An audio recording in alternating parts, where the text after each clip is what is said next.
যাবতীয় তারিফ ও প্রশংসা সেই মহান করুণাময় রব্বুল আলামিন জাল্লে জালাহু আম্মা নাহালু। প্রশংসা মাত্র খালিক মালিক কাইনাত যে আল্লাহ পাক রব্বুল আলম অক্ষয় অব্যয় অনন্ত অসীম ওয়াহদাহুলা শরীকালা।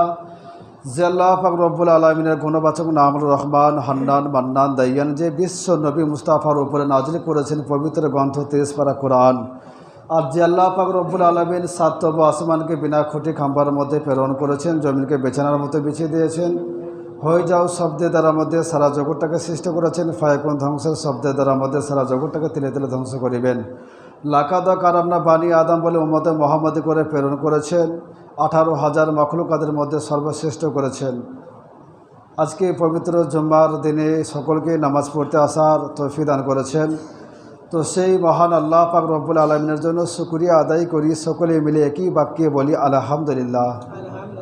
অতঃপর তার পরে বিশ্ব নবী মুস্তাফা কালী কামলেওয়ালা, যে নবী মুস্তাফা মক্কার প্রাণ, মদিনার জান, আর যে নবীর উপরে আমাদের সকল মুমিনের ঈমান, যে নবী মুস্তাফা মক্কার লাল মরুর দুলাল, যিনি নববীতে মুয়াজ্জিন ছিলেন নিয়োগ করা হজরতে বেলাল, যিনি মক্কার ফুল, মদিনার বুলবুল, দয়ের আনমুল, সাফাতের মূল, আর যে নবী না মোহাম্মদ রসুল, যিনি মক্কার সর্দার, মদিনা তাজদার, দয়ের ভান্ডার, রহমতের ভান্ডার, সাফাত কান্ডার, জান্নাতের মালিক মুক্তার, হাবিবে কিরদেগার, নাইবে পারওয়ারে দিগার, শাহিন শাহ জেবাকার, আবদুল্লাহ রাজকুমার, উম্মদরুদ্দিন নেতা, গাইবের সংবাদদাতা, উদারচিতা, আব্দুল মোতালিবের শ্রেষ্ঠ পোতা, যিনি হলেন হজরতে মা ফাতেমার পিতা। মদিনা হলো যে নবীজি দরবার, আর সেই নবীজি নিজের উম্মতকে পান করাবেন হাউজে কাউসার।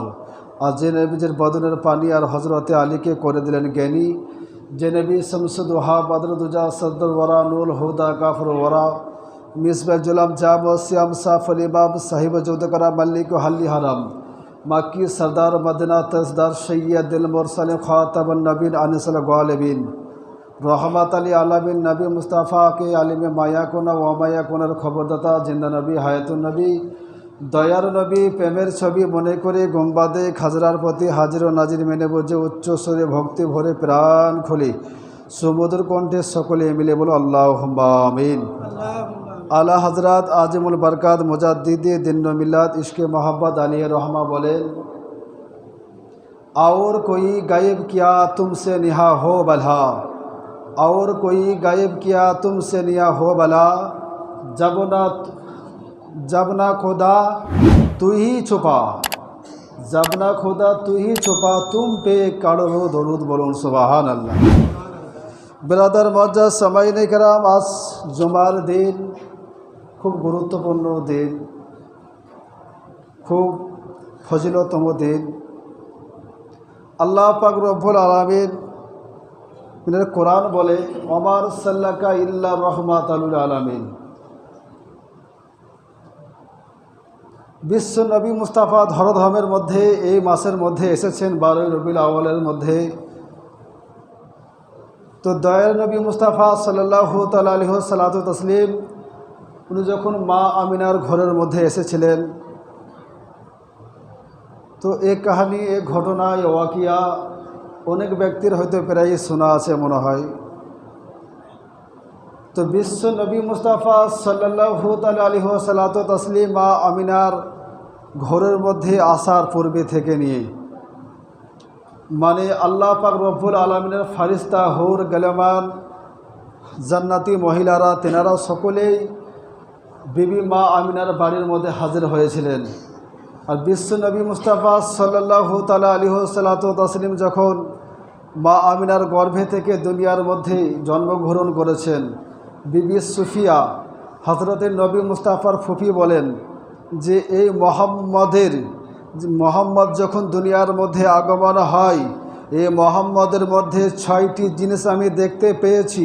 আমি নবী মুস্তাফার ফুফু হজরতে সুফিয়া রাদিয়াল্লাহু তাআলা আনহা, হজরতে সুফিয়া বলছেন, যখন নবী পাক সাল্লাল্লাহু আলাইহি ওয়াসাল্লাম মানে বিবি আমিনার ঘরের মধ্যে নবী মুস্তাফার মানে মায়ের হজরতে আমিনার গর্ভে থেকে যখন জন্মগ্রহণ করেছেন, বিবি আমিনাকে জিজ্ঞাসা করেছিল, বিবি আমিনা, যে মানে তোমার গর্ভের মধ্যে ছেলে আছে না মেয়ে আছে, কি আছে, তুমি কিছু বলতে পারো?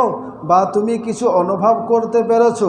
বিবি আমিনা বলেছেন যে আমার গর্ভের মধ্যে ছেলে আছে না মেয়ে আছে এ কোনো বাক্য আমি বলতে পারবো না, কিন্তু একটা বাক্য বলতে পারবো, আমার গর্ভে থেকে দুনিয়ার মধ্যে যে এসেছে তিনি ছিলেন মানে নূর ছিলেন। বলুন সুবহানাল্লাহ। নূর এসেছে, নূর, জ্যোতি, রোশনি, আলো, আলো এসেছে।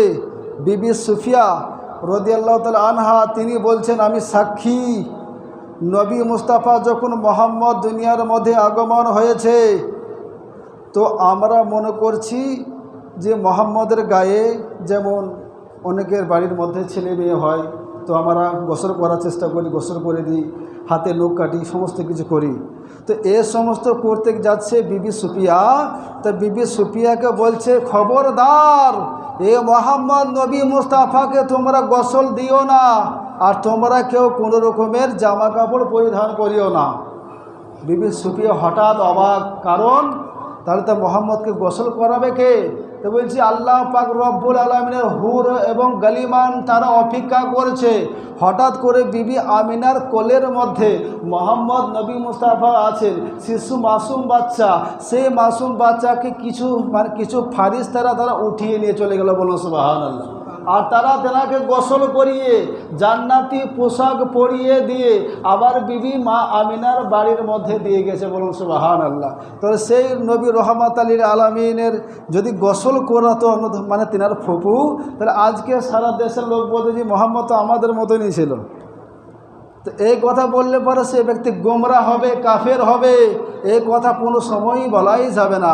বেরাদার সামাইন কেরাম, বিবি সুফিয়া রাদিয়াল্লাহু তাআলা আনহা বলতে আছেন যখন মোহাম্মদ নবী দুনিয়ার মধ্যে আগমন হয়েছে আর তেনার খাতনা দেওয়া অবস্থায় দুনিয়ার মধ্যে আগমন হয়েছে। আজকে আমাদের কেউ হয় ভাবছে এরকম অবস্থা, মায়ের পেটে থেকে খাতনা দেওয়া কটা হয়?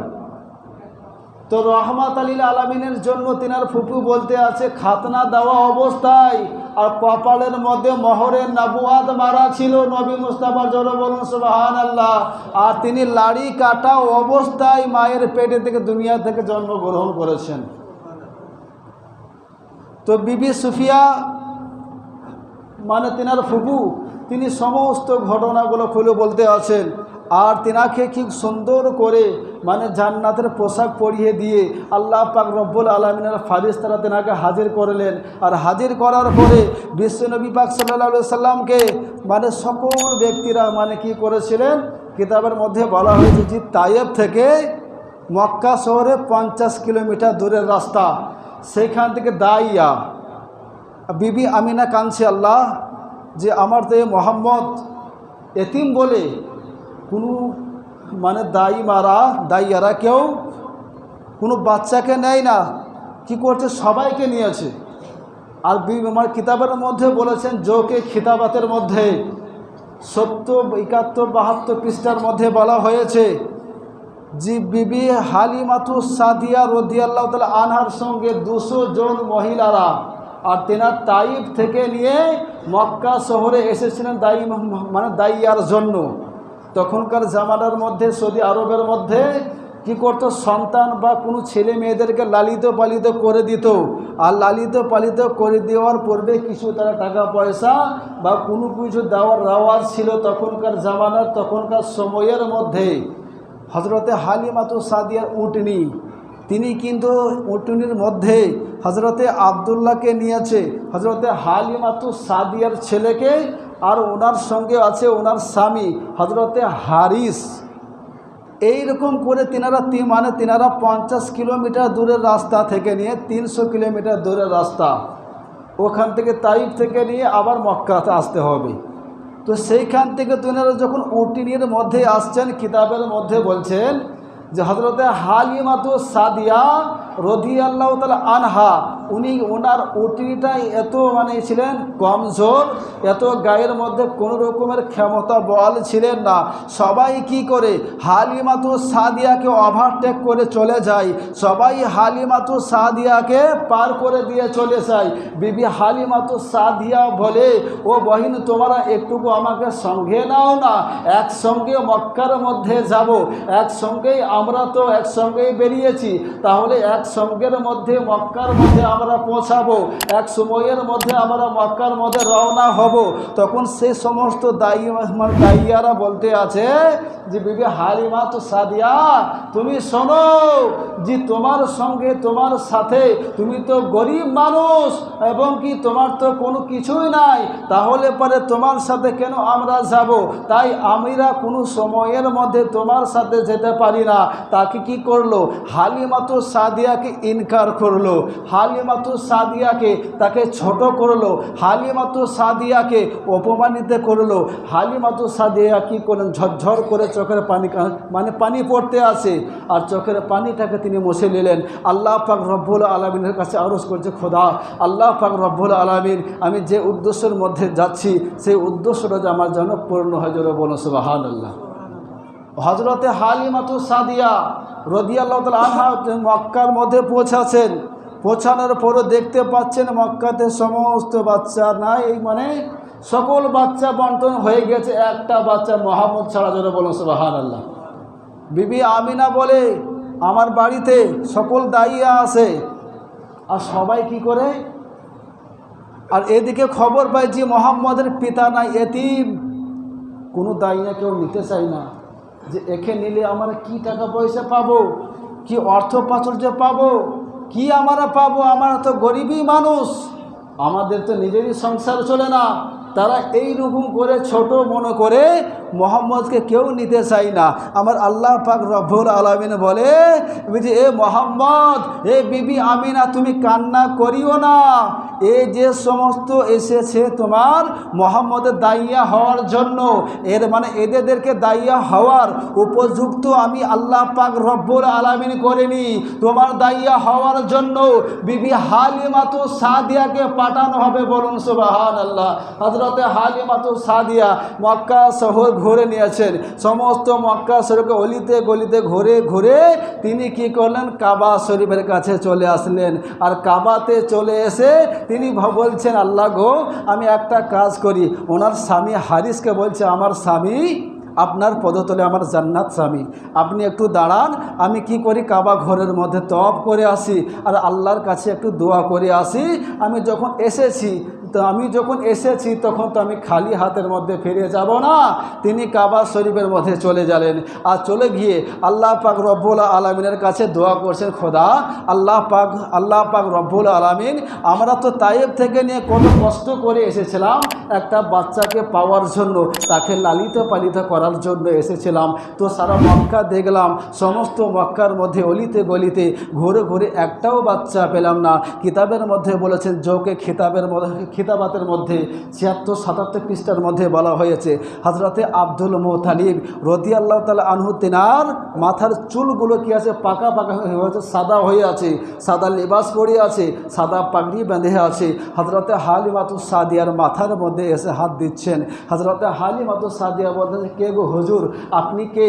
তখন হযরতে হালিমা তো সাদিয়াকে বলতে আছে, আমি মক্কা শহরের বাদশা, জোরে বলো সুবহানাল্লাহ, সরদার, আমার নাম হযরতে আব্দুল মুত্তালিব। মা কান্না কেন করছো বলো? হালিমা, হুজুর জি তোমার নাম কি বলো? তো বলছে, আমার নাম হালিমা। এইখানে কিসের জন্য এসেছো? বলছে, হুজুর গো, অপরাধ নেবেন না, একটা বাচ্চার জন্য আমরা লালিত পালিত করার জন্য এসেছি। আমার সঙ্গে 200 জন দাইয়া এসেছে, কিন্তু সকলেই কিন্তু বাচ্চা নিয়ে চলে গিয়েছে, আর আমি একটা বাচ্চা পাওয়ার জন্য আমি সমস্ত মক্কা ঘুরলাম, একটা বাচ্চা পেলাম না হুজুর, তাই আমি আল্লাহর দরবারে কান্না করছি। যদি আল্লাহ পাক রব্বুল আলামিনের দয়া হয় তাহলে একটা বাচ্চা পাবো। হযরতে আব্দুল মুত্তালিব তেনাকে জিজ্ঞাসা করলেন, সমস্ত ঠিকানা বলে দিলেন। হযরতে আব্দুল মুত্তালিব বলছে, মা রমণী, জননী, তোমার যদি মনে কোনো আপত্তি না থাকে, আমার একটা কি আছে? পোতা আছে, জোরে বলো সুবহানাল্লাহ। কিন্তু মা রমণী, ওই পোতার আব্বা বাপ কিন্তু নেই, দুনিয়া থেকে চলে গেছে।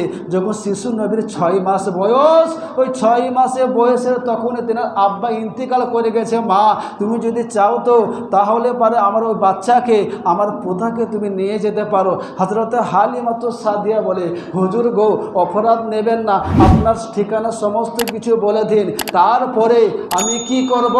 আমি হুজুর আমি একা আসিনি, আমার সঙ্গে আমার স্বামী আমার সন্তান এসেছে, আমার স্বামীর সঙ্গে কিছু আলোচনা করে নিই। হযরতে হালিমাতুস সাদিয়া তিনি কি করলেন, তেনার স্বামীর সঙ্গে হযরতে হারিসের সঙ্গে আলোচনা করতে আসেন। আর হযরতে হারিস বলতে আছে, জি হুজুর গো স্বামী একটা বাচ্চা পাওয়া গিয়েছে। তো তেনার স্বামী বলছে, হারিস তা বাচ্চাটা কই নিয়ে আসোনি কেন? হযরতে হালিমাতুস সাদিয়া বলছে, হুজুর গো ওই বাচ্চাটা এতিম বাচ্চা, ওই এতিম বাচ্চাকে আমি নিয়ে আসতে পারিনি। আপনি যদি অর্ডার দেন, আপনি যদি অনুমতি দেন, আপনি যদি হুকুম দেন, তাহলে ওই বাচ্চাকে নিয়ে আসবো। হযরতে হালিমাতুস সাদিয়ার কথা শুনে তখন তিনার কি করতে আসছে, মানে তিনার স্বামী বলতে আছে, হালিমা আমরা একই রকমের গরিব মানুষ, আমাদের তো কোনো কিছুই সাধ্য বা কোনো রকম কিছুই নাই, ওই এতিম বাচ্চাকে নিয়ে আমরা কি করব। হযরতে হালিমাতুস সাদিয়া ও তেনার স্বামীর কথা শুনে তিনি ঝরঝর করে কাঁদতে লাগলেন। আর কান্না করার মধ্যে হযরতে হালিমাতুস সাদিয়াকে বলতে আছে, বিবি শোনো এতিম বাচ্চা নিতে হবে না, তার মধ্যে আমরা খালি হাতেই ফিরে যাব। হযরতে হালিমাতুস সাদিয়া বলছে, হুজুর গো আমরা যদি খালি হাতে ফিরে যাই আমাদের বস্তিবাসীরা কি বলবে, আমাদেরকে ঠাট্টা করবে, আমাদেরকে ছোট করবে, আমাদেরকে অহংকার দেখাবে। দেখো হালিমাতুস সাদিয়া, এই হালিমা গিয়েছে, এই হালিমা একটাও বাচ্চা পায়নি। তাই হুজুর আমি আপনার কাছে একটাই অনুমতি চাইছি, ওই বাচ্চাকে যদি আমরা কোলে তুলে নিতাম, আল্লাহ পাক রব্বুল আলামিন যদি চাইতো ওই বাচ্চা থেকে আমাদের অনেক কিছু পাওয়া যাবে। জোরে বলুন সুবহানাল্লাহ। বিরাদার অনেক লম্বা চওড়া ঘটনা বাবাজি। হযরতে হালিমাতুস সাদিয়া তিনি কি করলেন, বিবি আমিনার বাড়ির মধ্যে পৌঁছাচ্ছেন। বিবি আমিনার বাড়ির মধ্যে পৌঁছেছেন। তো হযরতে হালিমাতুস সাদিয়া যখনই যায়, নবী মুস্তাফা তিনি একটা রুমের মধ্যে আরাম করতে আছে, একটা রুমের মধ্যে যখন আরাম করতে আছে, হালিমাতুস সাদিয়া বাড়ির মধ্যে ঢুকছেন। আর এমন তো অবস্থায় সমস্ত বাড়িটা নূরের আলোতে আলোকিত হয়ে আছে। বলুন সুবহানাল্লাহ। হযরতে হালিমাতুস সাদিয়া যেমনই ওই আমার মোহাম্মদ নবী মুস্তাফার দিকে তাকায়, আমার নবী মুস্তাফা শিশু নবী মোহাম্মদ কয়েকদিনকার বাচ্চা হযরতে হালিমাতুস সাদিয়াকে দেখে আর দেখার পরে নবী মুস্তাফা মুচকি হাসি দেয়। জোরে বলুন সুবহানাল্লাহ। হযরতে হালিমাতুস সাদিয়ার মনটা খুশি হয়ে যায়, এই তো সমস্ত বাচ্চা দেখলাম, সারা মক্কা ঘুরলাম, এ তো একটা সামান্য বাচ্চা 5-6 দিনকার বাচ্চা, এ তো আমাকে দেখে হাসলো কেন? এ বাচ্চা তো আমার মন জয় করে নিয়েছে, এ বাচ্চাকে কোনো মতের মধ্যে বাচ্চাকে ফেলবো না। শিশু নবী মোহাম্মদ নবী মুস্তাফাকে কি কোনো বুকের মধ্যে লাগালেন, আর বুকের মধ্যে লাগানোর পরে তেনাকে দান স্থানে দুধ পান করলেন। আর দুধ পান করার পরে বিরাদার সাবাইনে কেরাম হযরতে হালিমাতুস সাদিয়া তিনি কি করলেন, হযরতে আব্দুল মুত্তালিবের কাছে হযরতে বিবি আমিনার কাছে বিদায় নিচ্ছেন। এবার বিদায় নেওয়ার পরে আবার কি করলেন, কাবা শরীফের মধ্যে সেখানে তওয়াফ করছেন। তওয়াফ করার পরে কিতাবের মধ্যে যেটা লেখা আছে বাবজি সাবাইন, কিন্তু যে সমস্ত 200 জন মহিলা সাদিয়া, মানে 200 জন মহিলা দায়ীরা যারা আগে চলে গিয়েছে, হযরতে হালিমাতুস সাদিয়া সেইখানে 7 দিন পরে বেরিয়ে হয়েছে, মানে সেইখানে 7 দিন পর্যন্ত তিনারা মক্কা শহরের মধ্যে ছিলেন। মক্কা শহরের মধ্যে থাকার পরে যখন রওনা দিচ্ছে হযরতে হালিমাতুস সাদিয়া, লাস্টে বেলার মধ্যে কিতাবের মধ্যে বলতে আছে, ওই উটনি যখন আবার নবী মুস্তাফা শিশু নবী মোহাম্মদ রহমাতুল লিল আলামিন যখন উটের মধ্যে যখন চেপে যায়, ওই উটটা কিতাবের মধ্যে বলেছেন এমন এত জোরে পাওয়ারে সেই উটের মধ্যে দেওয়া হয়েছে, বিজলির মতো চমকাতে আছে। আর সেই উট এত জোরের মধ্যে যায়, হযরতে হালিমাতুস সাদিয়া বলে, আল্লাহ গো রব্বুল আলামিন, মাবুদ রব্বুল আলামিন, আমি তো যখন আসার পথে আসলাম, এই আমার উটনির তো গায়ে ক্ষমতা বল ছিল না, আর এই উটনির এত ক্ষমতা কি করে হলো? আর যারা ওভারটেক করেছে ওই সমস্ত সমস্ত দাইয়াদেরকে ওভারটেক করছে। আর সমস্ত দাইয়ারা বলতে আছে, হালিমা তো সাদিয়া, তোমার কি উটকে তুমি মানে তোমার উটটাকে তুমি কি বদলিয়েছো? হযরত হালিমা তো সাদিয়া বলছে, আল্লাহ পাকের খোদার কসম করে বলি, এ দাইয়ারা তোমরা শোনো, আমার উট পাল্টায়নি, মাগার আমার যে যাত্রী আছে সেই যাত্রী প্যাসেঞ্জারকে পাল্টাইছে। বলুন সুবহানাল্লাহ। আমার উট পাল্টায়নি, যাত্রী পাল্টাইছি প্যাসেঞ্জারের কারণ। আর এই প্যাসেঞ্জারের কারণের জন্য উটের গায়ে এত ক্ষমতা আল্লাহ পাক রব্বুল আলামিন দিয়ে দিয়েছে। বলুন সুবহানাল্লাহ। বেরাদার সামাইনে কেরাম কিতাবের মধ্যে বলেছেন, হযরতে হালিমাতুস সাদিয়া তিনি যখন বাড়ির মধ্যে কি করছেন, ওই উটের মধ্যে তিনাদেরকে খিদে লেগেছে, এমন তো অবস্থায় উটনির স্তনের মধ্যে দুধ নাই। যখন নবী মুস্তাফা আমার কি করেছেন, নবী মুস্তাফা যখন বাচ্চা অবস্থার মধ্যে, মাসুম বাচ্চা, তিনি যখন চেপে গিয়েছে ওই উটনির মধ্যে স্তনে এত দুধ এসেছে, সমস্ত মানুষ তারা খেয়ে তারা 3 দিন 4 দিন যাবতের মধ্যে কিতাবের মধ্যে বলেছে অনেক কয়েকটা পাত্রের মধ্যে, কয়েকটা জায়গার মধ্যে সেগুলোর মধ্যে দুধ রাখা হয়েছিল। এত দুধ হয়েছিল, দুধের মধ্যে ভরপুর হয়ে গিয়েছিল। একটা কারণ আমার নবী মুহাম্মদের ওসিলার কারণ, জোরে বলুন সুবহানাল্লাহ। বেরাদার সামাইনে কেরাম, তো নবী মুস্তাফা সাল্লাল্লাহু তিনি যখন হযরতে হালিমাতুস সাদিয়ার বাড়িতে পৌঁছে গেলেন, বাড়ির মধ্যে পৌঁছে যাওয়ার পরে হযরতে হালিমাতুস সাদিয়ার যতগুলো ছাগল বা বাকরি ছিল, সমস্ত ছাগলের মধ্যে, সমস্ত বাকরি স্তনের মধ্যে দুধ এসেছিল। আর শুধু এই সমস্ত হওয়ার কারণ কি ছিল?